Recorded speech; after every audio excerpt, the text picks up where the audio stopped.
Welcome, everyone. I believe we are live now. Amazing. Thank you, everyone, for joining. We're just going to wait a few moments before we get started. If you'd like, you can share in the chat where you are tuning in from.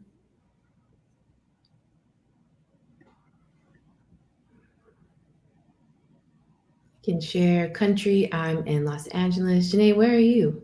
I'm in Oakland, California. Okay, awesome. Amazing. I'm Dora Kamau. I'm one of the meditation and mindfulness teachers here at Headspace. Would you like to introduce yourself? Yes. Hi, I'm Zhané. I'm the DIB program specialist here at Headspace Health, and I am a member of Black Women Photographers. So Mhm. if you are a member of Black Women Photographers, let us know as well. Mhm. Are you ready to get started? Yeah, I think so. I think people can tune in whenever. Okay, awesome. So, hi and welcome to Expanding the Lens Importance of Meditation for Historically Excluded Groups in partnership with Black Women Photographers. Again, my name is Zhané GayByrd. I am DIB Program Specialist for Headspace Health, and I'm a member of Black Women Photographers. I'm really excited to have this event for our group and for all historically excluded groups. This is a very timely conversation, so really happy to be discussing with Dora. Today's event, we are going to be focusing on the importance of meditation, navigating trauma through mindfulness, prioritizing mental health, and mindfully creating a work life balance. I have our amazing Dora here today, who is our meditation teacher, a former psychiatric nurse who's passionate about healing powers of connection and community. In 2019, she completed her formal 200-hour meditation teacher training with the Lab of Meditation. Over the course of this program, her meditation practice evolved as she learned about mindfulness through the lenses of trauma informed practice, so important, social and racial justice, clinical psychology, and science. Specialties include self compassion, self care, herbalism, BIPOC wellness, plants, and nature. Welcome, Dora. Hi, thank you. I want to apologize. I pronounced your name wrong. It's Janae, not Janae. Oh Yeah. yeah, I honestly have my siblings still call me Janae, so I didn't. Yeah. All right. Amazing. Thank you so much for having me. And this is my favorite topic. Um, and my interest in this comes from my own lived experience of being a Black woman trying to find access to mental health care.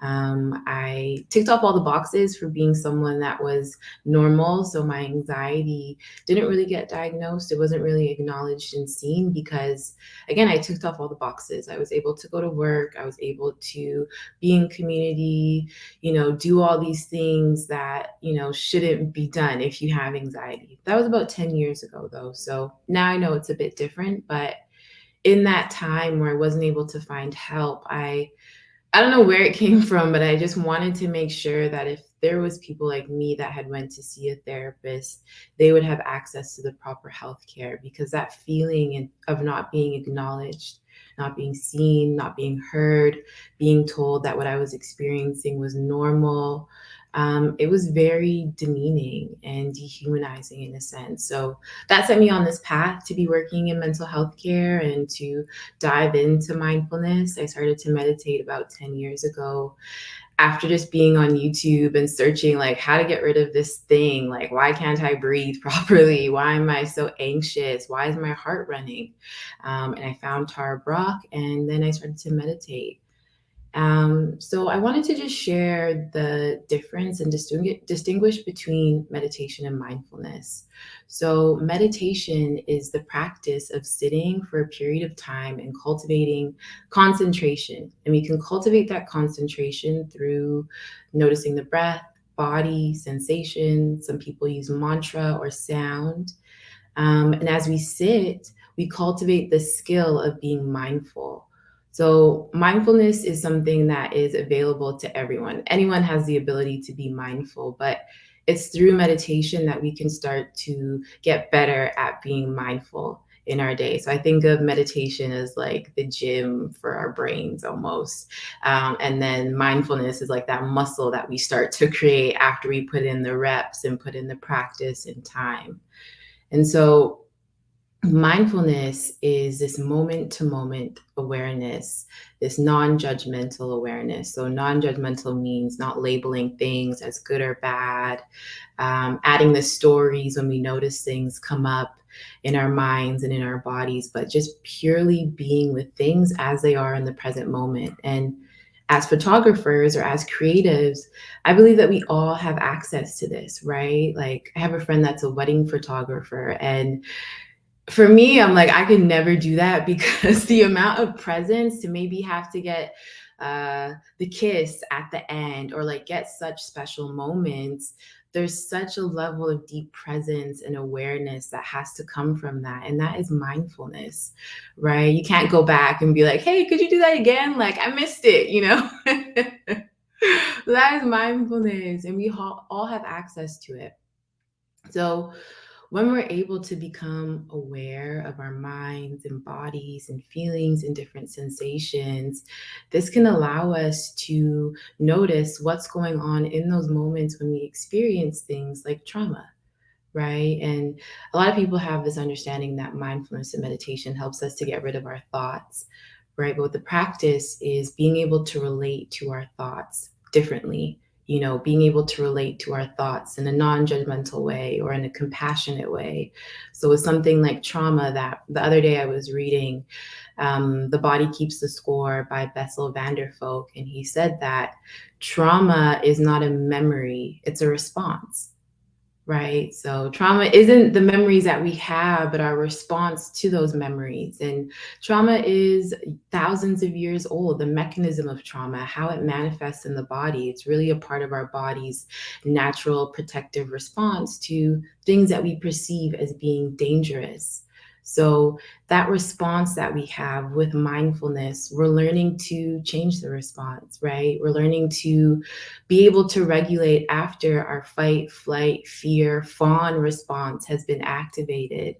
And I think that's so important, especially for marginalized communities, because again, for me at that time, not having access to healthcare providers, having to seek this stuff within myself and understand what was going on, it really empowered me to know that, okay, if I can't find it out there, at least I can come back home to myself. And now I have this awareness that, I am safe in this moment. And maybe I had experienced something traumatic 5, 10 years ago, but I have to let my body know, I have to let my mind know that we're not in that same place right now. And the body doesn't know, the difference between you being in front of something that's extremely dangerous versus you just thinking about it, right? Because trauma is a response. So mindfulness allows us to repattern that response, to shift to a better response, one that is helpful, one that is compassionate, and one that is non-judgmental. Do you have any questions? Anyone have any questions?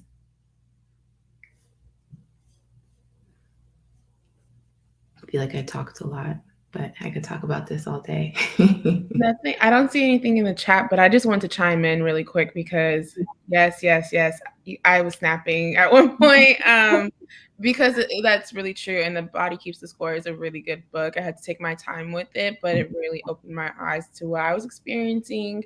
I'm someone who dissociates, and that's feeling really unsafe within my body. So I kind of just don't tune in at all. And so mindfulness is really important for me to get in tune with my body and re-regulate that trauma response as well. So I really appreciate all that you said, because that is so true. Yeah, and it's so interesting because in mindfulness, there's really a focus on the mind and the stories that it plays, but our bodies carry those stories as well. So the same way that we sit and we witness and observe our minds, we should be doing that with our bodies as well, right? Because our bodies have stories that have been told and stories that haven't been told. And it's really important that we can listen and hear what our bodies have to say. So, even though, yes, mindfulness is great, it's wonderful for people that have experienced trauma, being in the body may be very difficult if you've never done it before, right? And there's a reason why we don't come home to our bodies, because it can be scary, yesterday I was telling myself, like, there's this idea that we can just simply close our eyes and just connect to presence right away. But safety comes before that presence. I really believe that, because some days having my eyes open and witnessing what's going on in the world, right, is scary. So to sit and be with my body now and close my eyes is also just as scary. So building that relationship, mind, body, spirit, to our environments as well. I do encourage mindfulness, but there's also somatic experience where you are there fully learning and relearning your body and the different mechanisms, because again, the body has its own stories to tell. Yeah, absolutely. I think we have a few questions that came in. I think we'll probably wait for the Q&A portion, or did you want to answer some now? Yeah, I can answer this one from Lori, who said, how should meditation teachers and healers better educate ourselves to show up for identity groups we aren't a part of? For sure. I think, being able to listen is a very important skill to have. Just being able to listen. The other day I was doing a teacher training and we allowed our partners to talk for 5 minutes uninterrupted. And then after that 5 minutes was over, we then had to summarize what they had said, and that person would give us feedback on if what they had said was like mentioned, or were other things added that they didn't say. And that piece was so critical to me, because again, we're all coming to the present moment with our own stories and narratives and assumptions and things in our minds. And sometimes our listening can be very selective. You're only there to listen for something that you want to hear, and sometimes you don't want to hear what the other person actually has to say. So I would say listening, work on just being able to listen and validate and acknowledge people's experiences, because it's very vulnerable for, marginalized members of your community to come and share their stories, right? We have such a duty and responsibility to hold those stories in such a safe and compassionate way. So that's one of the ways, but I would just say right now, listening is so important for me. What about you? I was gonna add, just like knowing that like those stories also may be different between different historically excluded groups, people within the same historically excluded group, because we're all different and we Yeah. don't we don't have the same experience. So I think I find sometimes that um, someone will listen to a story and like, okay, that's how they think, or that's what they're going through. It's like different for everyone, right? So definitely taking a step back and listening to each and every person's story to help them. So Yeah, I love that. Thank you. Okay, maybe we'll leave the rest of the questions for later. Do you have one that you want to answer? um oh well, these are some great questions, y'all. Yeah. Dropping them. Yeah. Let's see. Mm. I'm looking at how do you deal with the sense of guilt with that is common in trauma. Yeah, Yeah. that's a big one. That Definitely. is, it's a big one. And for me, compassion has been very, very essential in healing from my own trauma, whether I've caused it to someone or whether I'm recovering from the trauma that someone has caused me. Compassion, recognizing the humanness that exists in me and in the other person, allowing myself to be gentle and kind, and acknowledge how I'm feeling. I think for me, my guilt starts to dissolve and shift a little bit when I can acknowledge that, hey, this is guilt that I'm feeling, rather than trying to avoid it or suppress it or shame myself even more for feeling guilt, but actually just recognizing, hey, I am feeling guilt in this moment. This is a human experience. I probably am not the only person in the world that is feeling this guilt.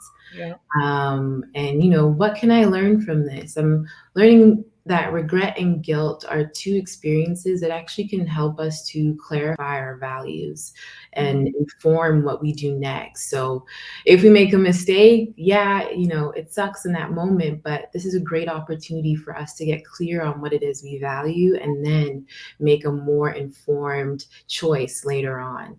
Yeah. Yeah. And I also find some of that guilt comes from not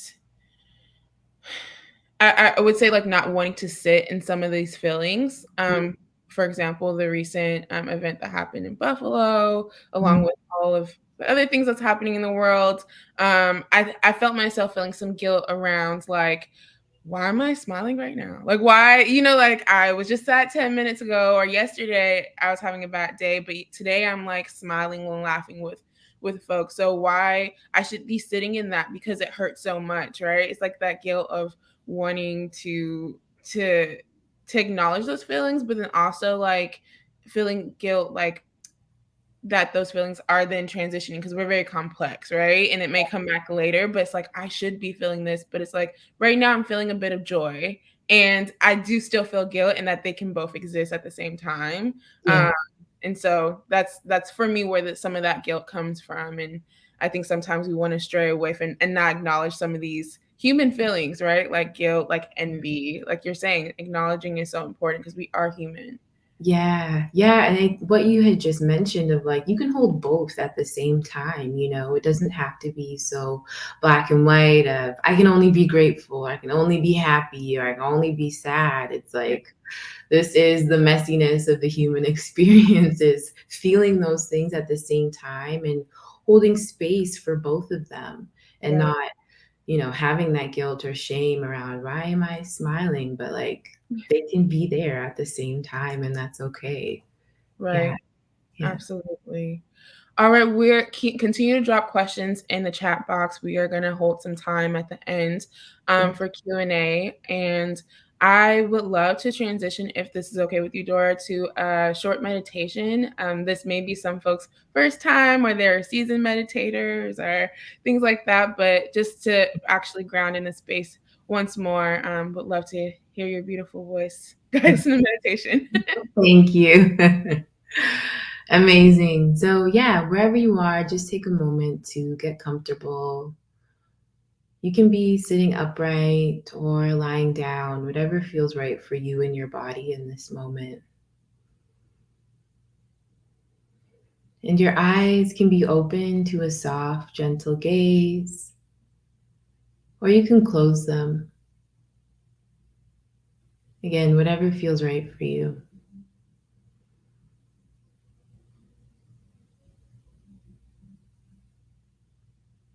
And just taking a moment now to notice any sounds around you in your space.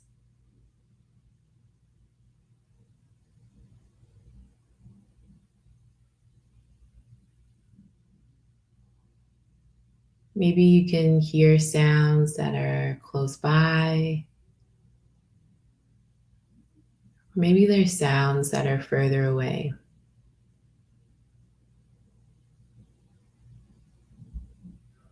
And it also could be silent, and that's a sound as well.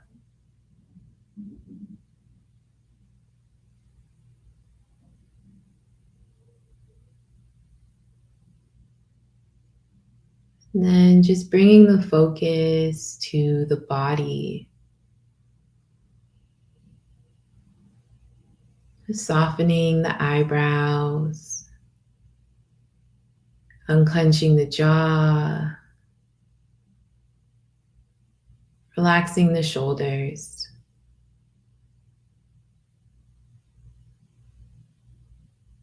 And together, let's take 3 deep breaths. So, breathing in through the nose, filling the lungs and expanding the belly, and breathing out through the mouth.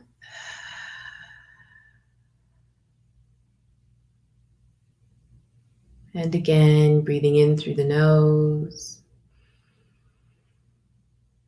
And breathing out through the mouth. Just allowing the body to soften on the exhale. One more time, breathing in and breathing out.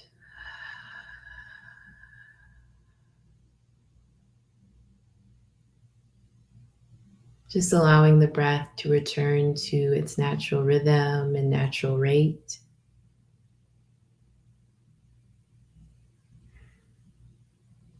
And for the next few moments, we're just going to watch our breath,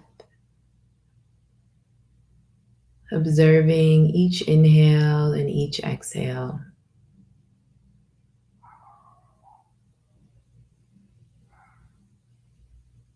You may notice that the mind gets distracted. Maybe it starts to wander, and that's okay. That's what the mind is designed to do. So just gently bringing it back home to the breath.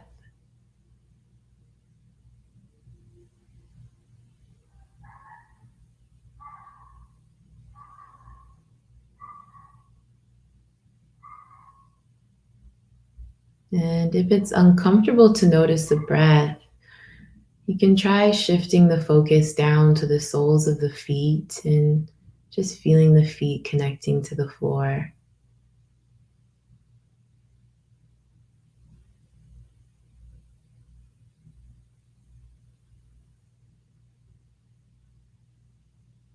Just finding your point of focus and noticing when the mind gets distracted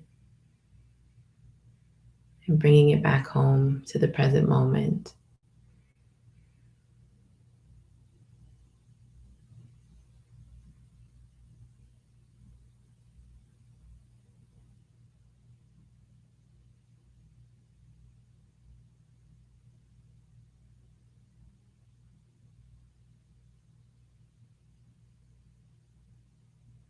Feeling that rising and falling sensation.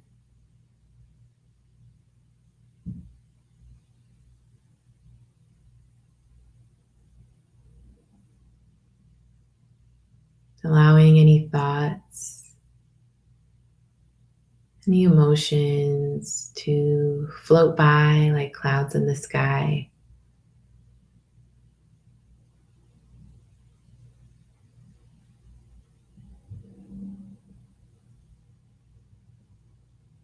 Just staying connected to the present moment as best as you can.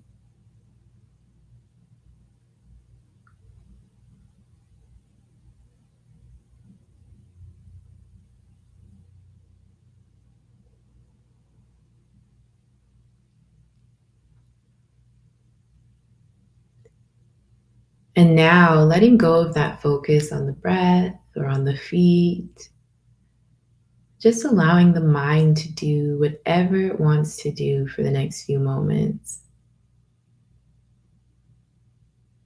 Almost like we're taking the training wheels off of a bike.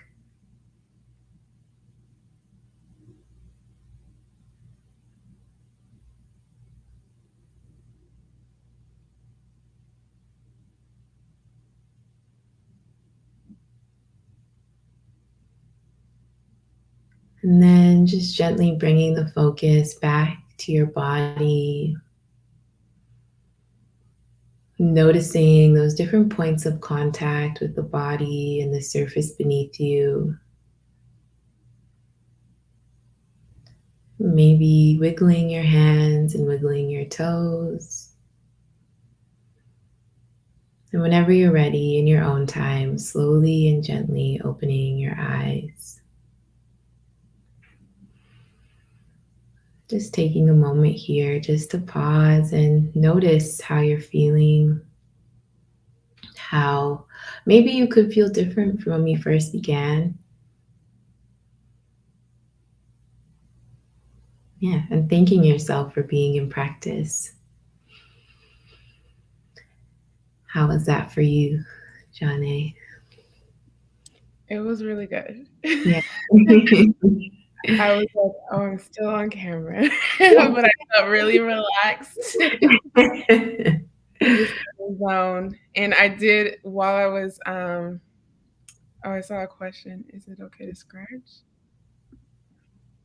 Oh, is it gone? Oh yeah, it popped up really quick. Yeah. Um, while I was meditating, one of my wondering thoughts was Mm. like, I used to be in choir. I cannot sing. I'm gonna let everyone know this, but I was in choir in middle school, and we had to really focus our breath from our stomach, not our shoulder. And so, Mm. does that give you more grounded breath when you're like doing it from your abdomen rather than like the like shoulder breath? Yeah. So when you breathe into your stomach, that's connected to the vagus nerve. So the sympathetic nervous system is the one that is like the fight, flight, or freeze, and the Mhm. parasympathetic nervous system is the rest and digest vagus nerve part of our bodies and minds. So when you breathe into your stomach, that's what you're activating because it runs from the base of your neck all the way down to the base of your spine. Yeah. Wow. Okay. So that was a good wondering thought, right? Yeah. What's the connection? Okay, back to my Yeah. that was so relaxing. Thank you so much. Thank you. I would love to move into a fireside chat with you, ask a few questions, and then a lot of folks have questions as well, so I want to leave room for that as well. Yeah. Um, just knowing that some folks may be getting started on this mindfulness and meditation journey, what Mm. advice do you have for folks making this an everyday practice? Yeah. My usual advice is just to start small and simple, so that way you can stay consistent. So even if you meditate for 3 minutes every single day, I think it's better than an hour once a week. Because it's something that you can return to every day, and an hour once a week seems pretty daunting. I tried to do that, so I speak from experience. So like, I'm never doing this again. Yeah. So yeah, starting small, starting simple, and having fun with it, because sometimes you can take this practice so serious and be so hard on ourselves for not getting it right, or the mind is so busy. But that is what the mind is designed to do. It's designed to wander and problem solve and to think. So to sit and be still and just concentrate, we're really going against the grain, it's not as easy as you would think. So Yeah. if it's your first time doing it, having a sense of friendliness, compassion, and like lightheartedness towards your practice, because yeah, it's definitely not easy in the beginning. Yeah, absolutely. It is a challenging practice, but I think one that like it's kind of like for me working out. Like you're Yeah. like, "Oh, I gotta work out," but then after you're like, I feel so much better. Like never Yeah. fail. So Yeah. Oh, I think that's also the importance of also setting an intention. So why are you showing up every single day?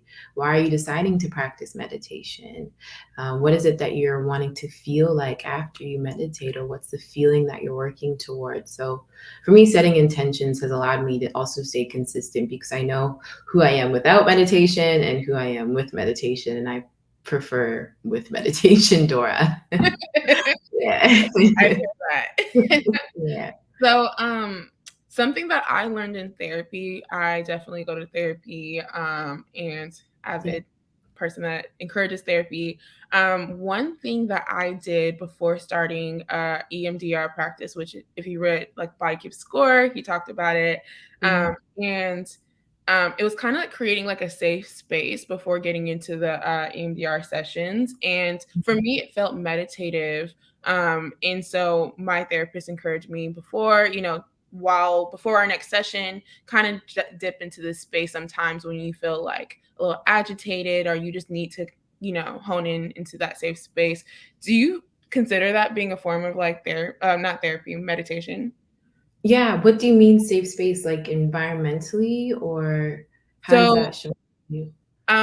in our session, we she was like, what does it smell like? What does it look like? What plants are here? So I created this whole mind, like world of my own. I was like, it's raining Yeah. lightly outside that I could hear through the windows. It was amazing. Yeah. So to me, I'm like, is that meditation in a way?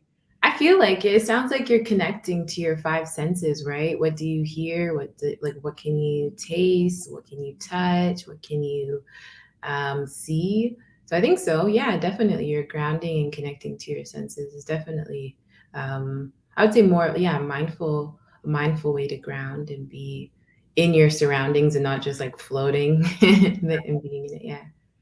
Absolutely. Okay. And so, given the recent events happening around the world that we briefly spoke upon earlier, um, that leaves some imprints of trauma or kind of re traumatizes folks, especially from Mhm. historically excluded groups. Can you tell me how mindfulness and meditation helps to navigate the world during these times? Yeah, the act of just slowing down, Resmaa Menakem, he wrote the book, My Grandmother's Hands, talks about trauma in white bodies, black bodies, and even in police officers, which is kind of cool. But he says that trauma manifests as being fast and reflexive, Mm, right? So it's very, I think about how trauma manifests for me, it happens so fast, I don't really have time to think about it. It's already done, I'm withdrawn. I go into panic. yeah, So mindfulness and meditation can help us to slow down, yeah, help us to be in the moment instead of sucked into the images that we see online. Or for me, I really feel like I can feel those images in my body. I can mhm, really feel that sadness, I can really feel yeah, my anger. So to be in tune with that and to honor that and to be with that, it helps us to slow down, because then we're not acting from that place of trauma. We're acting from a place it can be informed by our trauma and how our body is responding, but we aren't acting out of that pain that we're feeling, yeah, right? Because we've sat with it and we've been with it, so we can make a better informed choice. So I think just the act of slowing down, returning home to yourself, noticing what's going on in the body and mind. And another self-care tip is just turning off your devices, um, mhm, because it's everywhere. And yeah, to see that can be so overwhelming. I tend to feel hopeless as well. I'm like, what can I do? How can I help these families? Maybe I right, can fly there and start to hand out kits. And I'm like, I can't do that. yeah, So yeah. yeah, that's been a self-care tip of mine, is just turning off all forms of media. Yeah. Yeah, a few things that came up while I'm listening to your responses, like, yes, definitely turning off media. I think sometimes, like, I intentionally, if I see something, you can kind of tell, Yeah. like you're Yeah. scrolling and someone has it on their story. I'm like, I'm not gonna watch that. Yeah. Because it definitely brings things up for me. And to your point, as you're saying, is just slowing down. I think it's also a time to like nurture ourselves. Mhm. And part of what I'm doing with my Nikon grant money and my project is healing in Black women. And so often we're like tasked with like being the superwoman. We just keep going and we do for our family, we do for others, and we don't really sit back, come to ourselves and nurture ourselves. So I feel Mhm. like being mindful, slowing down is a form of nurturing ourselves. And that's something that you really don't see specifically for like Black women. We just go, go, go. And we're so much outside of ourselves because we're trying to save everything and do everything. So Yeah. taking that time to like nurture ourselves and come back home.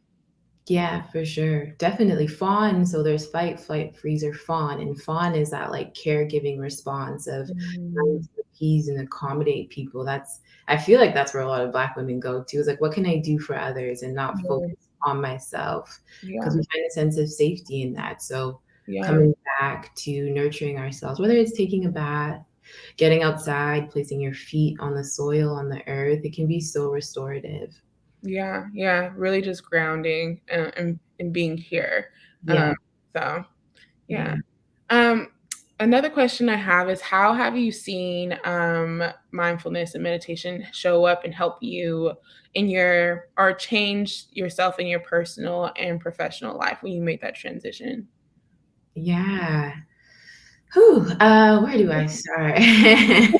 Yeah, you're speaking of like Dora, the one that meditates, the one that doesn't. So, well, how's that difference? And I know it may look Yeah. drastically different in personal and professional. So, Yeah, personally, being able to let go, and being able to work with my grief has also been a way for me to let go instead of ignoring it, trying to suppress it or neglect it, but really being able to take care of myself and honor what my body needs has been a amazing way to let go of my past or things that I have experienced that really left an imprint on me. So I would say, yeah, my ability to let go, to detach, and not to detach and forget, but detach and move on and move forward and experience the present moment rather than living, 10 years back or 15 years back. Um, to be less reactive is another thing I've noticed personally and professionally. Like mm, that breath in between, responding to an email or mhm. responding to someone has been life changing. Yeah. Yeah, just taking a deep breath, recognizing I don't need to answer this right now. Nothing needs to be solved in this moment because that's also a part of my trauma response of having to like fix things and solve things. And, we need to find a conclusion, but it's like I can take a moment and rest, right? I don't have to act from this place of urgency just yet.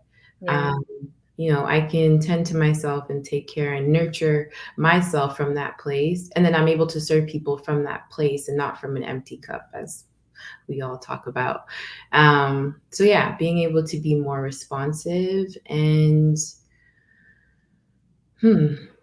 I think just the ability to be compassionate towards myself as well. There's so many hats and roles that I used to play. Now, not so much. I get to just teach meditation full time, but being a nurse, being a community facilitator, and also teaching mindfulness, there was just so many roles and responsibilities I had. And at times I wasn't able to show up in the ways that I wanted to because I used to go to school full time and I would be really, really hard on myself. And then, the more I started to practice, the more I started to connect to that, just understanding that I'm a human and I'm doing the best that I can. And I'm just worthy of love. And if I can only do one thing today, then that is that one thing. And I don't need to do any more. Yeah. Yes. Yes, I have this like new thing for myself. Mhm. The idea around something is always happening, and there's a lot of things to tend to. But again, you can't pour from an empty cup, and so I Yeah. had to remind myself like every day is going to look different. I'm going to have capacity more days than others, and each day I'm going to gauge my capacity. And when I'm there, and I'm like, I'm going to actually take a pause for the day, and I will get to it at a later time because a lot of things can be reactive. We'll just keep going and, I gotta get to this soon. I want to help this person. And so Yeah. um that definitely goes into my next question of just like how has like mindfulness helped you set boundaries and Mm. what advice can you give to others? I think you spoke to it in the last response, but Yeah.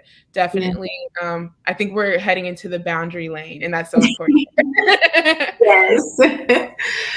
As I was sitting here, I was also just thinking about the trauma that we inherent from our parents, intergenerational trauma, transgenerational trauma. A lot of this stuff isn't even ours to begin with. And when I was able to recognize the boundaries between me and my own body and the boundaries between my mom and aunts and uncles, um, that empowered me to set those boundaries even stronger. Because when I was younger, I didn't really see me as being separate from my mom. Mm, This is my mom. I got to do anything for her. And then as I got older, I was like, hold up, wait a yeah. second, and then I started to recognize like I am my own person. She is her own person. And for us to be kind and compassionate human beings to one another, there has to be boundaries. Yeah. So I just started with that recognition of what are my needs? What do I need from other people? What are my non-negotiables? What allows me to feel safe and to feel heard and acknowledged? When do I need to rest? Because that's really where a lot of my boundaries come from, learning when I need to rest, and then communicating them as kindly, as compassionately as I can, especially when it comes to parents. Sometimes we hold a lot of resentment towards them, right? And I have to remind myself that my mom didn't have this when she was, my age. She was really just living in survival, you Yeah. know. So the awareness that I have now, she didn't have that, right? And she's learning from me, which is really interesting. So Yeah. I really just try to come from that place of you don't know what it is that I know or how it is that I'm feeling. So I'm taking that into account and I'm just letting you know this is what I'm needing now. I am your daughter, but I'm also a human being. Yeah. Yeah. Yes, yes, and yes, 'cause same.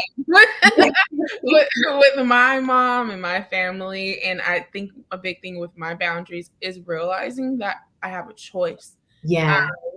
Like, every time something is asked of me or I used to sit in a place of, like, I have to, like you were saying, like, this is my Yeah. mom's, my family, I have to, it's an obligation, but it's like I have choice, Yeah. and, also prioritizing myself because, like, I was explaining earlier something that carried down from, like, my generational trauma is not putting myself first, is putting Mm. others first, and, like, I'm either an afterthought or not a thought at all, Mm. right? So Yeah. definitely that trauma response. So, like, the choice I have, like, okay, do I have the capacity?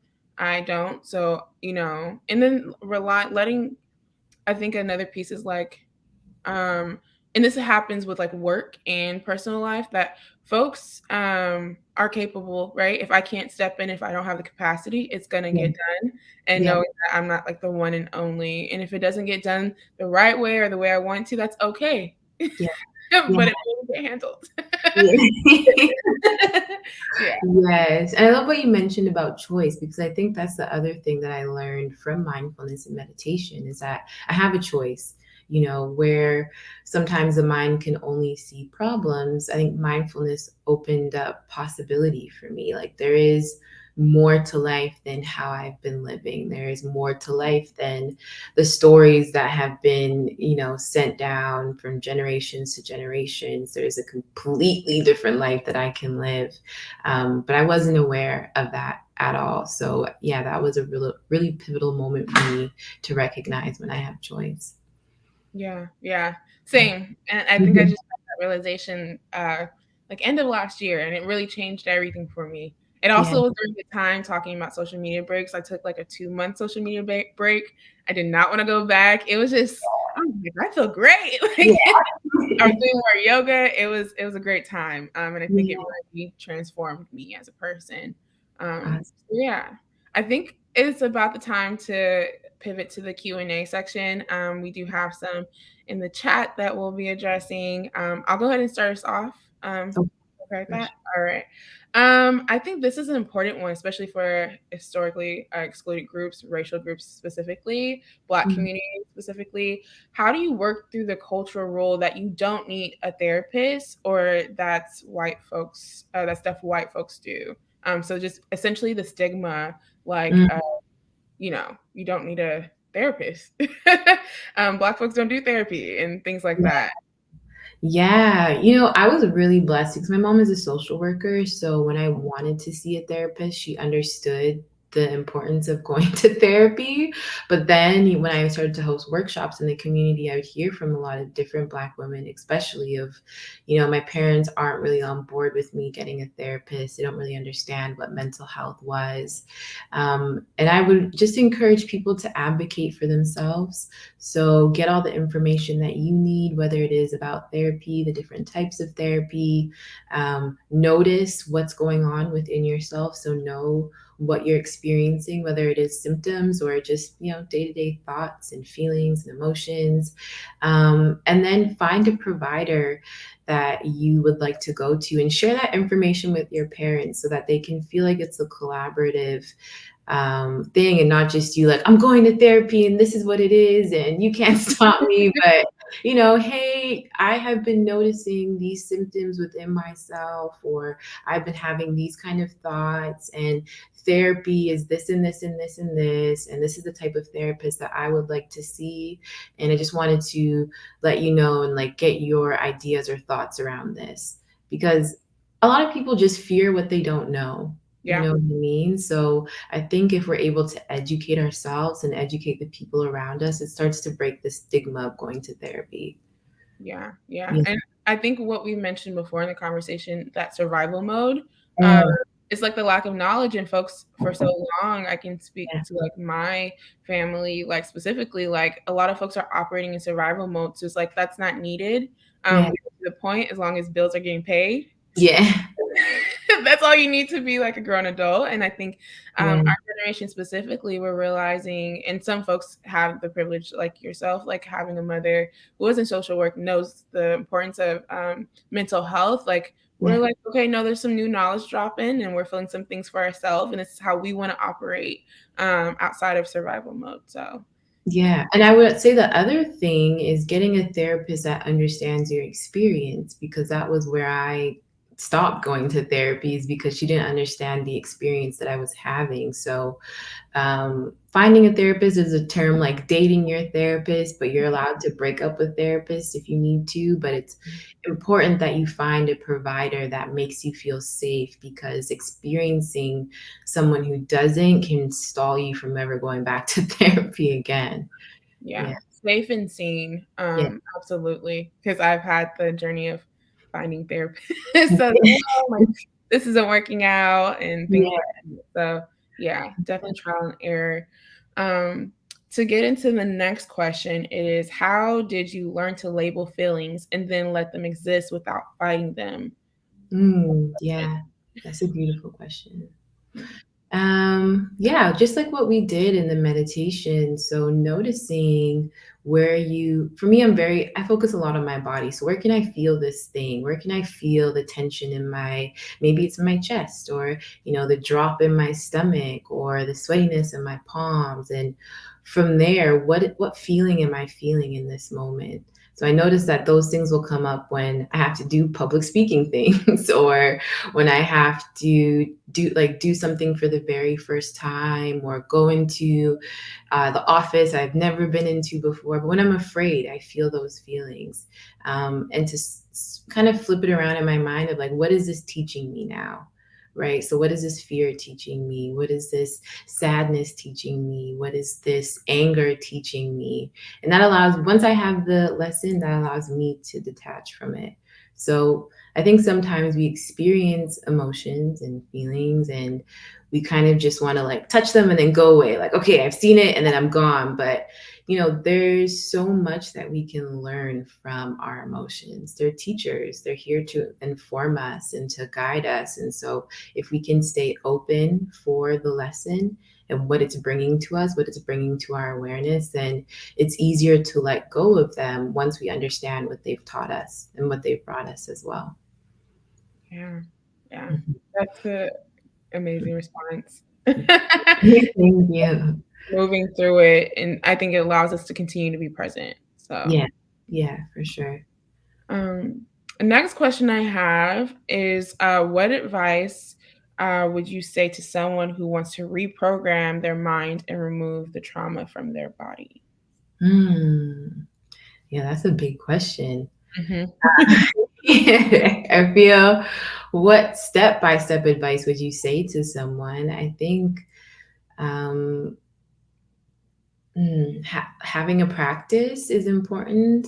Seeking professional help if you need it. Like if you're experiencing trauma and you've never meditated before, meditating it has the possibility to re-traumatize you, right? Because before it gets good, it gets worse, kind of thing. So, as you sit to meditate, there's things that can come up that can be very startling, very scary, and not to scare you, but this is stuff that's been there, maybe that we haven't acknowledged yet. So I would say, um, finding a professional that can help you finding a teacher that you can work with, especially if you've experienced trauma, but not doing it on your own. And I think that's something that I would go back and do differently, was healing on my own, but also finding community and, again, professional help, so that I was able to do it in a more kinder way and not put myself through like boot camps of healing. But yeah, so step-by-step advice, if you can. I'm not too sure what your background is or what you have going on, but working with a professional, starting a meditation practice, Headspace app is great for that. And being in community, I think, will help. Yeah. Spot on. Spot on. Yeah, to add to that, it also takes time. So giving yourself the ability to like, this is gonna take time. It's gonna take some years, months, like it's not I did this, that, and I'm good. Yeah. Yeah, that's what I was saying, like step-by-step advice. Like it may not be one after the other. It's very all over all over the map process, you know. So yeah, I don't think healing it will ever be linear. Yeah. It's a very wondrous journey. Yeah, absolutely. I think in my personal journey, as I was finding the right therapist, once I did, I am someone, disclosure, I have PTSD, so I had to work with EMDR to work through some of that trauma, and I had to feel safe with my therapist. As I said, we had to build a really structured routine to then go into the EMDR session, and then EMDR, I'm like, okay, this sounds kind of scary, but I worked through some very important things, and that was trust with my therapist, that we had to build that trust. It didn't happen like 2 weeks after finding her, happened after months, and also like trusting her and feeling safe with her and her expertise, right? Because it could be really re-triggering, and knowing that when we stop the session, it's like, okay, you're overstimulated. We're gonna practice this and this and this, and then we'll go back into it. So yeah. Yeah, I love that. There's the window of tolerance in trauma-informed mindfulness where, you know, there's like the hyper and hypoarousal on the other sides, and then the window is in between. And that's where we want to be in when we're doing this kind of work. Because for me personally, I really pushed myself to like feel the things. And if I'm not feeling that, then it's not working. But from that place of being so hyper aroused, you really can't make any choices, right? It's debilitating. Yeah. So I love how you said like safety and trust are so important in that feeling of even being held in the space, and comfortable to explore, especially through EMDR where you're recalling certain things. So yeah, safety and trust. Yeah, absolutely. Good questions, y'all.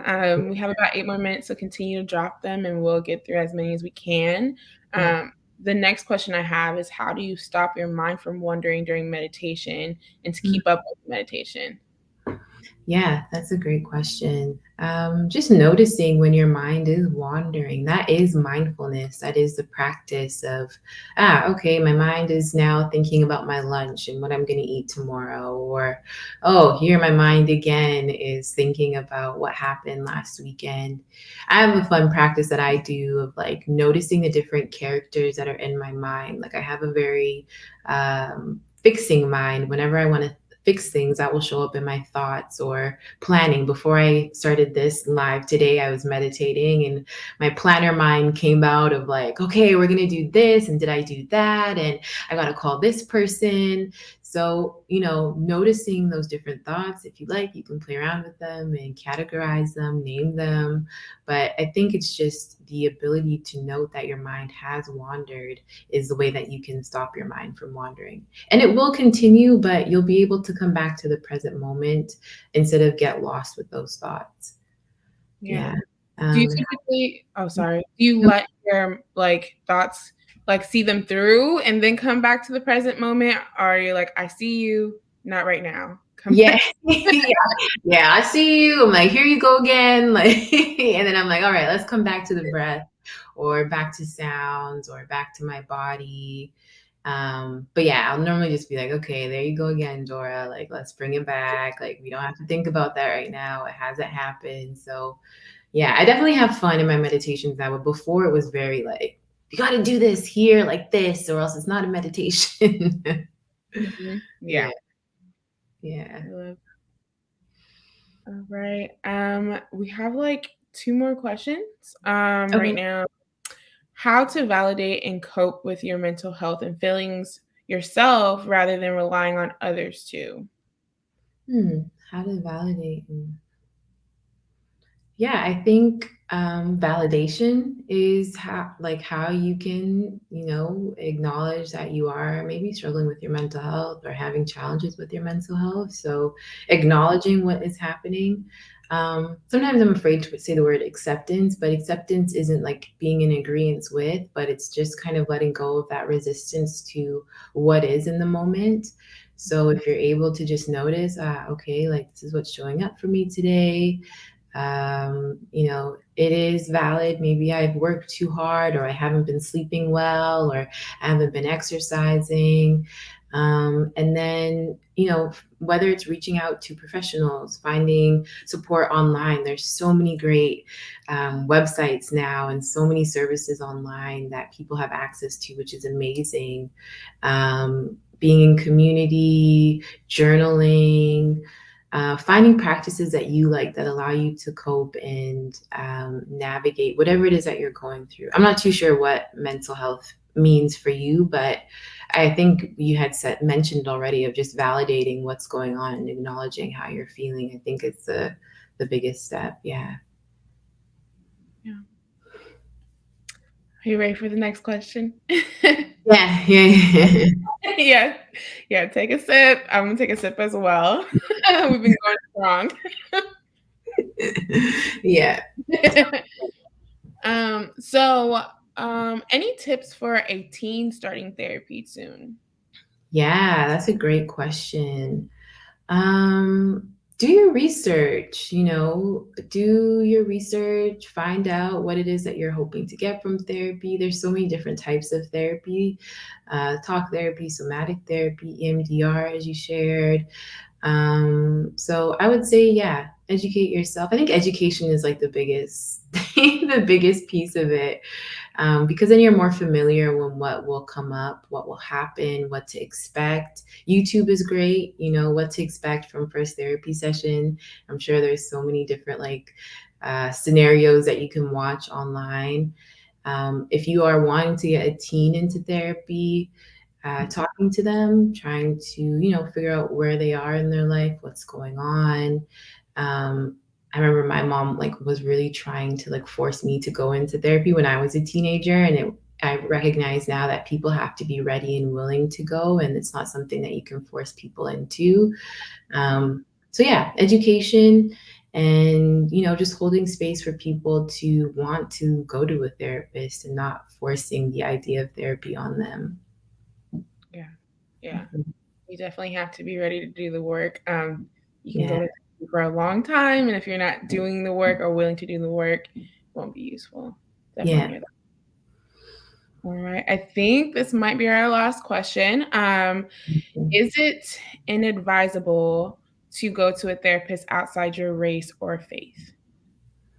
I don't think so. No, I think as long as they're culturally sensitive, and can and have done the work to understand you and your religion and your faith, then um, you could see a therapist that is outside your race or faith. But I also just think that people who have the lived experience of what you're going through are just easier to relate with, and it's a more felt and authentic experience. So I would say it's not, but if you can find a therapist that is within your race or faith, I think it will just make a more relatable and authentic experience.